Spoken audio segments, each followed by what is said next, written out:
अस्सलामुअलैकुम, I hope you all are doing good. आज की वीडियो में रिव्यू देने वाली हूँ मिस रोज़ फाउंडेशन मेट, जो कि लिक्विड फाउंडेशन है।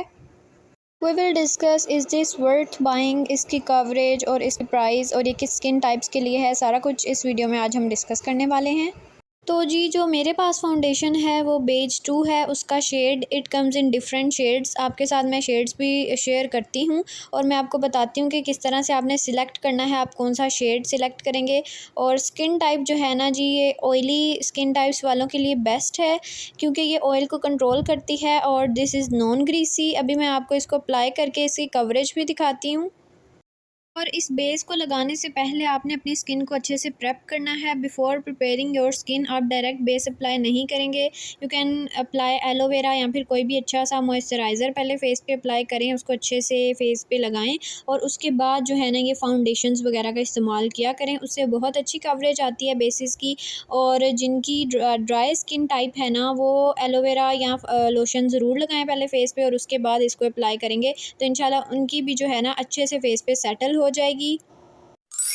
अच्छा जी, अब हम इसकी बात करते हैं कवरेज पे। तो इसकी कवरेज जो है मीडियम टू हाई है एंड इट हैज़ वेरी अच्छी कवरेज है इसकी बेसिकली, क्योंकि ये आपके डार्क स्पॉट्स और सारी चीज़ों को छुपा देता है। और स्किन टोन को जो है ना, वो आप जो शेड सेलेक्ट करेंगे उनकी बेसिस पे जो है आपके फेस पे उस तरह का शेड अप्लाई हो जाएगा। अभी मैं आपको शेड सेलेक्ट करने के बारे में भी बताती हूँ। जिस तरह की आपकी स्किन टोन होगी ना, उससे आपने एक नंबर लाइटर सेलेक्ट करना है। अब मेरे से गलती ये हुई थी कि मैंने बेज 2 सेलेक्ट किया है और मेरी स्किन टोन भी वही है। फाउंडेशन का तो हम पर्पज़ ये होता है ना कि थोड़ी-सी स्किन टोन जो है हमारी फेयर दिखे, बट ये बिल्कुल मेरी स्किन टोन से मैच हो रही है, तो सिर्फ़ ये डार्क स्पॉट्स वगैरह को अच्छे से कवर कर देता है। इसकी कवरेज बहुत अच्छी है, फुल कवरेज है, बट इसकी जो शेड है वो मैंने गलत सेलेक्ट किया था। तो बेस्ट मेथड यही है कि जब भी आपने कोई भी बेस या फाउंडेशन अपनी स्किन के लिए सिलेक्ट करनी होती है, तो आप कोशिश किया करें कि वो वाला शेड लें जो आपकी स्किन टोन से थोड़ा-सा लाइटर शेड में हो। बिल्कुल स्किन टोन से मैच करता हुआ शेड ले लेंगे तो वही फिर गलत हो जाएगा, काम ख़राब हो जाएगा, आप और भूत दिखोगे, कोई फ़ायदा ही नहीं होगा फिर। अब आते हैं जी इसकी प्राइस की तरफ। तो इसकी प्राइस जो मुझे मिली थी, मैंने 350 में ली थी और मैंने खुद एक लोकल स्टोर से ही बाय की थी। But you can get it from online pages. Instagram पे भी बहुत सारे पेजेस हैं, जो मिस रोज़ का भी पेज है, तो आप वहाँ से भी ले सकते हैं। और डिफरेंट मेकअप के नाम से पेजेस होते हैं जो इस तरह की ब्रांड्स के प्रोडक्ट्स जो है ना थोड़े रीज़नेबल प्राइजेस में देते हैं। और आप गूगल पे इनकी वेबसाइट्स पे जाके भी इसको ले सकते हैं। और बस शेड सिलेक्ट करने में ज़रा ध्यान कीजिएगा।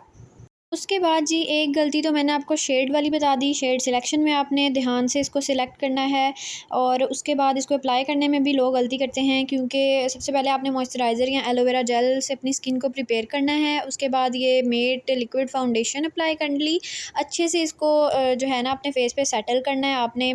और उसके बाद आपने इसको ऐसे ही नहीं छोड़ देना, उसके बाद फेस बहुत चिपचिपा हो जाता है। तो आपने क्या करना है कि जो पाउडर बेस होती है ना, उसके बाद आपने वो अप्लाई कर लेनी है। जी, आपका मेकअप कंप्लीट हो जाएगा और बिल्कुल भी फेस नॉन ग्रीसी हो जाएगा। तो उम्मीद है कि आपको ये वीडियो अच्छी लगी होगी। अगर मज़ीद आपके कोई क्वेश्चंस हैं तो आप कमेंट सेक्शन में ज़रूर मुझसे पूछ सकते हैं। और मैं आपको बताना चाहती हूँ कि मैंने एक प्लेलिस्ट बना रखी है और मैं रियल और फेक दोनों प्रोडक्ट्स के रिव्यू देती हूँ। जो मैं चीज़ खुद यूज़ नहीं करती उसके मैं रिव्यूज़ भी नहीं देती। सो बिल्कुल ऑथेंटिक रिव्यूज़ देती हूँ। जो चीज़ गलत लगे मुझे, मैं उसको जो है ना बिल्कुल भी रिकमेंड नहीं करती। सो जो चीज़ें मैं खुद सिर्फ यूज़ करती हूँ वही आपको रिकमेंड करती हूँ। And if you are new on my channel, तो please don't forget to subscribe my channel.